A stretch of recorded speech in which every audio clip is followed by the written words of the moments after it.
Well, hey, you guys. So according to a 2023 Harris poll for Bloomberg, around 45% of Americans ages 18 to 29 live with their parents. And here's a little fun fact.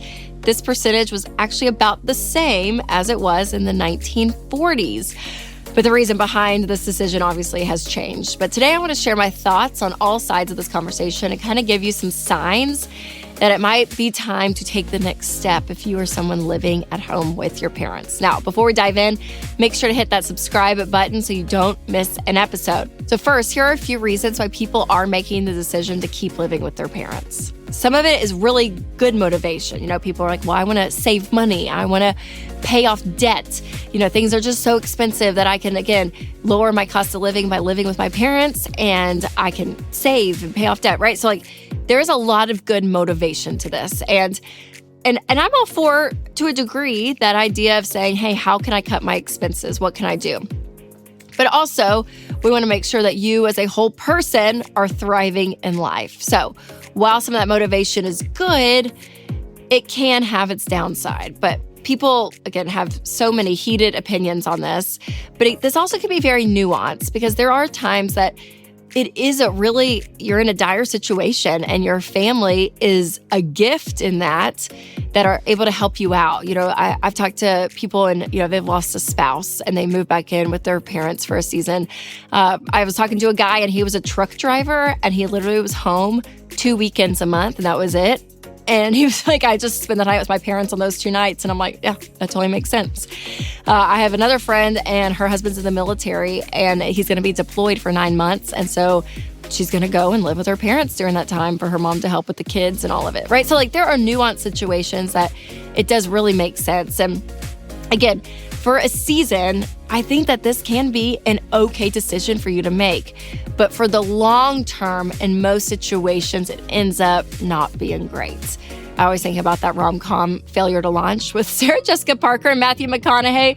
And it's like, oh yeah, you can really see it. It can definitely slow down your personal growth and development in so many ways. And like, you know, there's something to be said about when you get home and you're like, oh yeah, do I have milk and bread and like the basics of life? Are the lights being paid, the bill? Like there's just things as an adult you have to think through. And when your parents are kind of that safety net to a degree for a long period of time, it's naturally going to stunt a level of your growth. Because I think when you have to go out and do new things, and it is a little scary, maybe you kind of are taking a risk, there's something in that builds character, it builds confidence. And so much of that confidence and taking care of yourself really is one of these keys of success in life and to your money. So here are 5 steps to take to get you ready to move out on your own. Number 1, set a move out date. So if your living situation just stays stagnant, you'll probably never see the end of it. Because yeah, having mom and dad take care of you and you may not have to really pay rent or anything. It does sound good, right? But again, it is good for you to be out on your own. So that deadline really keeps you accountable and it's good communication for you and your parents as well. So have that date out there. And again, this could be 60 days, this could be 6 months, but have a date. Number 2, make sure you can budget for your 4 walls. So you may have to compromise in your life because your starter situation when you move out on your own probably isn't going to be perfect. It may not be ideal, but again, it's your first one and that's okay. And so what you want to look at are those 4 walls again: food, shelter, utilities, and transportation, making sure that you can cover those 4 walls. Again, it may not be in an area that your parents live in. It may be in an area that you're like, golly, I got to drive an extra, 30 minutes, but this is what I can afford, but making sure those are covered.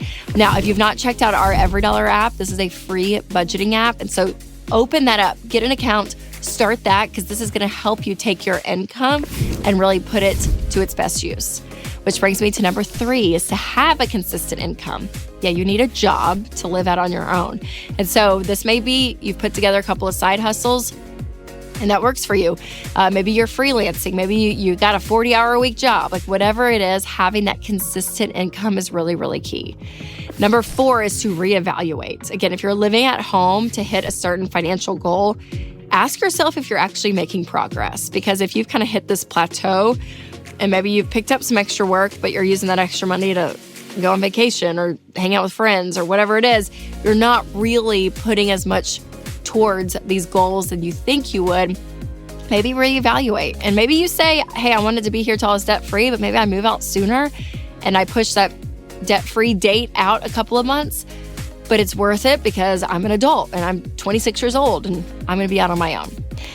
And number 5 is to think big picture. Again, like I said, failure to launch is very real, and you don't know what you don't know until you try. And moving out, you may face, some difficulties at times, but this builds such confidence because you have to problem solve on your own, and long term, this is so good for you.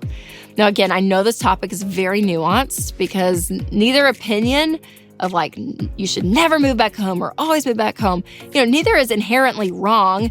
But again, over time, who is it turning you into? And I think that's what's really key, because you have to know that the decisions you're making in your life and your lifestyle are determining who you are as a person. And I just have this belief that when you're out on your own, eventually it just builds something in you that is so, so good.